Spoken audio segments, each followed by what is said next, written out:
Hello everyone, welcome back to my channel aspirants UP IAS। तो मैं आज आपको 8 जून 2022 के द हिंदू का एनालिसिस देने वाली हूँ। तो चलिए देखते हैं। पहला आप ये आ जाइए पहले पेज पर, जिसमें है Tamil Nadu top food safety index. तो तमिलनाडु ने क्या किया है, टॉप कर दिया है फूड सेफ्टी इंडेक्स में, जिसमें पहले नंबर पे तमिलनाडु है, दूसरे नंबर पे गुजरात है और तीसरे नंबर पे महाराष्ट्र है।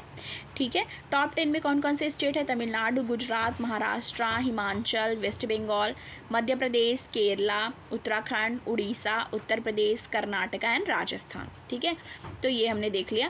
और तमिलनाडु ने टॉप किया है 20 large state in terms of food safety according to जो 4th state food safety index है उसके चलते। ठीक है, दूसरा इसी पहले पेज पे पढ़ना है, government reaches out to all OIC members. ठीक है, तो गवर्नमेंट ने रीच आउट किया है ऑल OIC मेंबर्स पे, और उसने क्या किया, MEA ने ये MEA है, उसने सेंड किया है मिशन मेमो ऑन डील करने के लिए डिप्लोमेटिक जो फॉल आउट हुआ है उस पर। ठीक है, तो ये हम 2 में पढ़ना था, ये हमने देख लिया। आगे देखते हैं।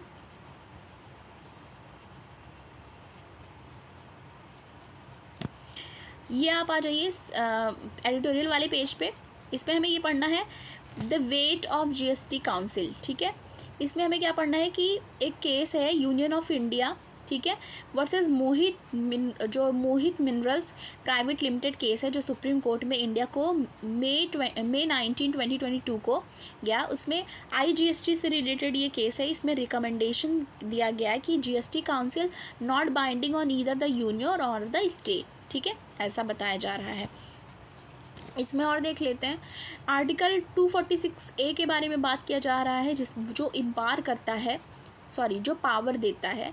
आर्टिकल 246A पावर देता है यूनियन और स्टेट गवर्नमेंट को साइमल्टेनियसली कि वो लेजिस्लेट कर सके GST से रिलेटेड। ठीक है, और ओवरराइड इन सम केस में जिसमें बात की जाए कि जिसमें ओवरराइड कर सकता है, तो वो है आर्टिकल 279A, जिसमें GST काउंसिल और इसके फंक्शन की बात की गई है। ठीक है, इसमें है कि काउंसिल सेल एनानिमसली और through a majority of 75% of weighted vote वो ऐसा कर सकता है। ये किस चीज़ के लिए है? Purpose of GST as a harmonised community tax और make India a single market. तो इंडिया को एक सिंगल मार्केट बनाने के लिए। अब इसमें क्या है, neither can article 279A override article 246 nor can article 246A made subject to article 279। तो इसमें बता रहा है कि ना ही आर्टिकल 279A जो है वो ओवरराइड कर सकता है आर्टिकल 246A को, और ना ही आर्टिकल 246A जो है वो सब्जेक्ट बन सकता है आर्टिकल 279A के लिए। ठीक है, इसमें है create law under GST act section 5 clause 1। ठीक है, सेक्शन 5 क्लॉज 1 के अंदर GST council through repeated use of phrase, जिसमें है notification on the recommendation of GST council. तो ये हमने बात कर ली। आगे देखते हैं, ये वाला ही पढ़ना है the shadow over global growth recovery. ठीक है, shadow over global growth recovery के बारे में इसमें बात की गई है। आगे देखिए, इसमें ये पढ़ना है हमें पेज नंबर 7 पे, डिकोडिंग चाइना ऑक्यूपेशन। तो इसमें है China could argue that the construction of a bridge on पेंगसो is peaceful but that does not make it lawful.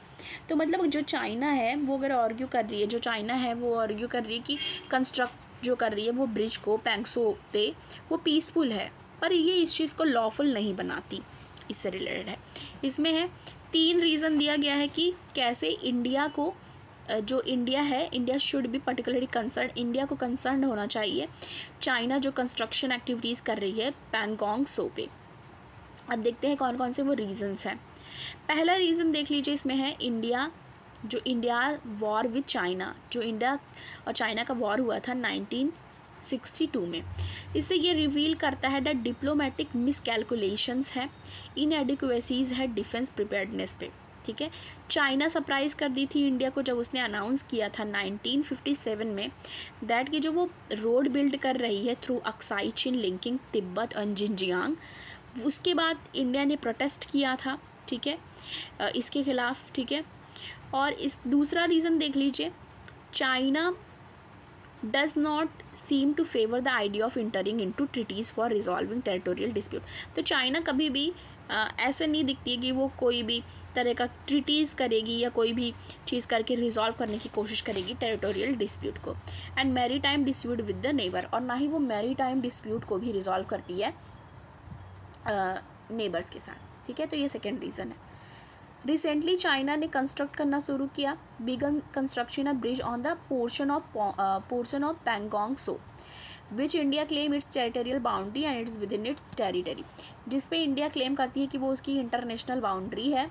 ठीक है, और विद इन इट्स टेरिटरी, और उसके टेरिटरी के अंदर है। ठीक है, इंडिया इस चीज़ का क्लेम करती है। Portion of area has been under Chinese control, पर वो जो पोर्शन है, ये जो पोर्शन है वो चाइनीज़ कंट्रोल में है। कब से? 1958 से।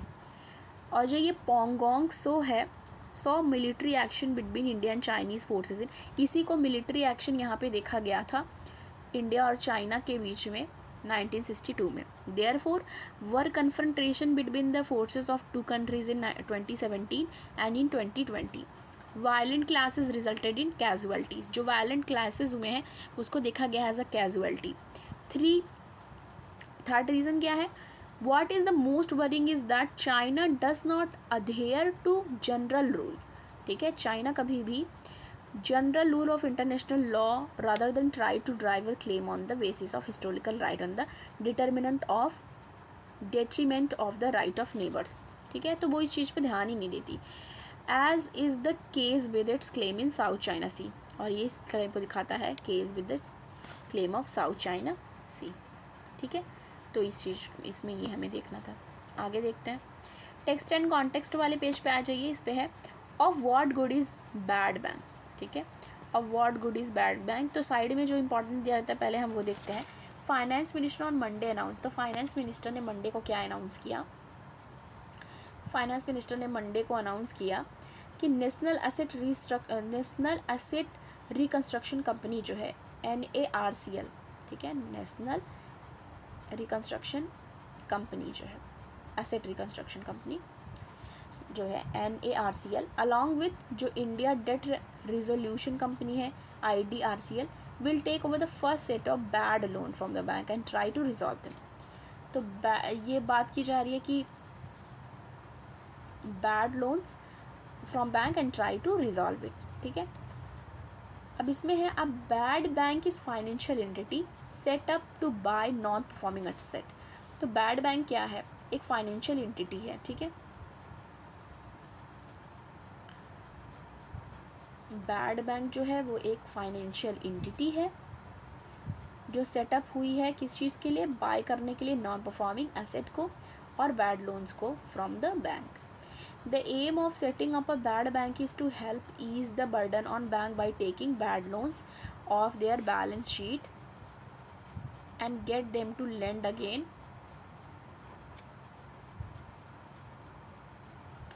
without constraint।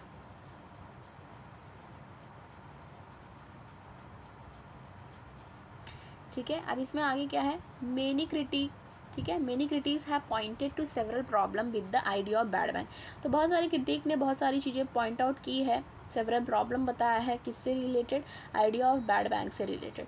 Foreign RBI governor जो है रघुराम राजन, तो पहले जो फॉर्मल जो मतलब पूर्व जो ये गवर्नर हैं RBI के Raghuram Rajan, has been one of the fiercest critic of the idea. तो ये एक क्रिटिक है इस आइडिया के, जो बैड बैंक है उस आइडिया के, arguing that bad bank by the governor will merely shift bad asset from the hand of public sector bank. तो ये बता रहे हैं कि ये जो बैड बैंक जैसी स्कीम है वो गवर्नमेंट की जो गवर्नमेंट से वो क्या करेगी? शिफ्ट कर देगी बैड एसेट को, किसके हैंड में? Hand of public sector bank के, which are owned by government, और जो कि ओन की जाती है गवर्नमेंट के द्वारा, to the hand of bad bank which again owned by the government. तो फिर से वो गवर्नमेंट के द्वारा ओन कर ली जाएगी, ऐसा बता रहे हैं। इसमें देखिए क्या है?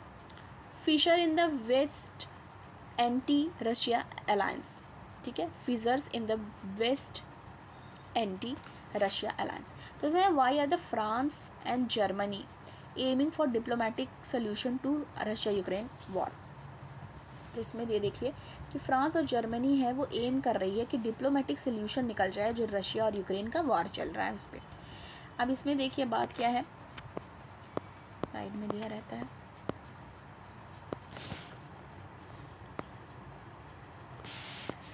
इसमें है कि जो फ्रेंच प्रेसिडेंट हैं इमैनुअल मैक्रोन, ठीक है, सबको इनका नाम पता ही है कि फ्रेंच के जो प्रेसिडेंट है उनका नाम है Emmanuel Macron. In an interview on June 3, वो इंटरव्यू में जून 3 के बोले हैं दैट कि say that the west must not humiliate Russia so that the day when the fighting stop we can build an exit ramp through diplomatic means. मतलब वो ये कह रहे हैं कि मस्ट नॉट ह्यूमिलिएट रशिया, कि रशिया को ह्यूमिलिएट ना करें, जिससे कि जब at that the day when fighting stop, जब फाइट स्टॉप हो जाए, we can build an exit ramp through diplomatic means, मतलब एक एग्जिट रैम्प बना सकें through diplomatic means. This is at odd with the west stance that the only acceptable outcome of the ongoing conflict is military victory for Ukraine, ठीक है। अब इसमें क्या है, EU नेशन जो है, EU nation with share a border with Russia, EU nation जो है वो शेयर करती है बॉर्डर किसके साथ, रशिया के साथ। EU नेशन बॉर्डर शेयर करती है रशिया के साथ, ठीक है। अब इसमें ये है द बाल्टिक स्टेट ऑफ जो लतविया है, the Baltic state of Latvia, Lithuania और Estonia and Poland reacted sharply to Mr. Macron comment indicating a growing divergence of view within EU rank। तो कौन कौन सी कंट्री है, लतविया, लिथुआनिया, इस्टोनिया और Poland, उन्होंने react किया है शार्पली जो मिस्टर मैक्रॉन के कमेंट पे और इंडिकेट किया है growing divergence of view within EU rank, ठीक है। आगे देखते हैं। Mister Macron seems to believe that insistence on a military solution that is defense of Russia is an unrealistic goal। बता रहे हैं कि ये unrealistic goal है, ठीक है।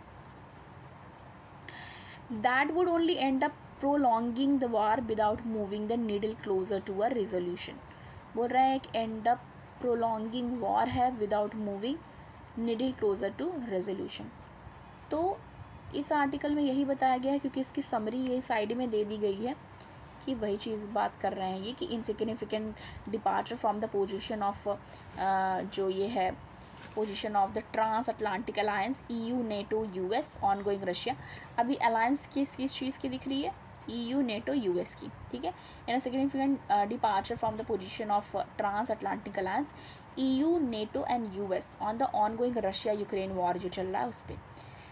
French president Emmanuel Macron is an interview, उन्होंने एक इंटरव्यू में कहा must not humiliate Russia, same चीज़ वही जो मैंने अभी आपको समरी में बताया, ठीक है। तो वही सब चीज़ें बोल रहे हैं, ये सेम एज दिख रहा है। अब इसमें ये देख लीजिए, एक ये है that only acceptable outcome of the ongoing conflict military victory for the Ukraine, unconditional withdrawn of the Russian forces from the Ukraine territory and restoration of Ukraine's pre 2014 territorial boundary. तो ये हमने देख लिया, आगे देखते हैं। इसके बाद हमें ये पढ़ना है India aim to join NSG, ऐसा मिनिस्टर ने बोला है। अब इंडिया का एम क्या है, ज्वाइन करना है NSG को। S Jaishankar were speaking on foreign policy decision on the government in a message aimed at China blocking India membership at nuclear supplier group. तो इंडिया क्या चाहती है, इंडिया का एम है वो मेंबर बनना चाहती है न्यूक्लियर सप्लायर ग्रुप की, NSG की। पर हमेशा क्या होता है, चाइना ब्लॉक कर देती है India membership nuclear supplier group पे। External affair minister S Jaishankar Prasad ने जून 7 को बोला है कि India look forward to joining NSG overcoming political impediment. तो वो क्या करना चाहती है, ज्वाइन करना चाहती है NSG को, ठीक है। Mister Jaishankar was addressing foreign diplomat in Delhi on the foreign policy achievement of the Modi government in past year. We want to make in India but make with the world. India has a deep belief of the world being a family. The 48 member NSG is an elite club, ठीक है। NSG जो है 48 member की एक elite club है of the countries that deal with trade in, वो किस चीज़ से डील करती है, ट्रेड इन न्यूक्लियर टेक्नोलॉजी, ठीक है, trade in nuclear technology and fission's material beside contributing to the non-proliferation of the nuclear weapon, strengthening a rule based on order to natural indication of polity like India. Mr. Jaishankar said Indian membership of MTCR, membership जो है MTCR Missile Technology Control regime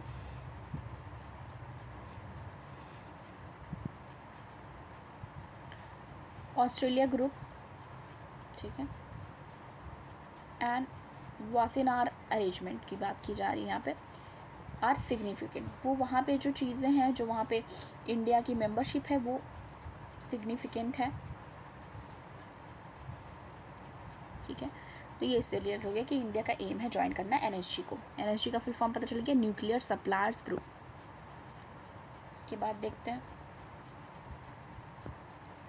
के बाद ये पढ़ना advisory board on disability not constituted since 2020। तो advisory board ने क्या किया है, जो डिसएबिलिटी है नॉट रिकॉन्स्टिट्यूट सिंस 2022, तो उससे रिलेटेड है। सेंट्रल एडवाइजरी बोर्ड ने बोला है ये चीज़, ठीक है।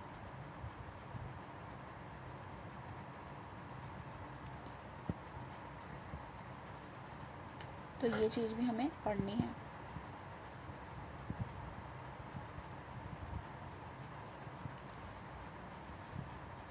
तो हमें ये वाला भी पढ़ना है, ठीक है। अब इस पर हमें क्या पढ़ना है, हम ये देखते हैं। सेंट्रल एडवाइजरी बोर्ड जो है,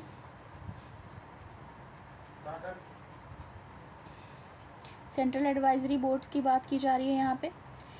यहाँ पे क्या है कि डिसेबिलिटी विच मैंडेट मीड एवरी 6 मंथ, ठीक है। The right of person with disability act 2016 में जो आया उससे रिलेटेड है ये, इसको पढ़ना है।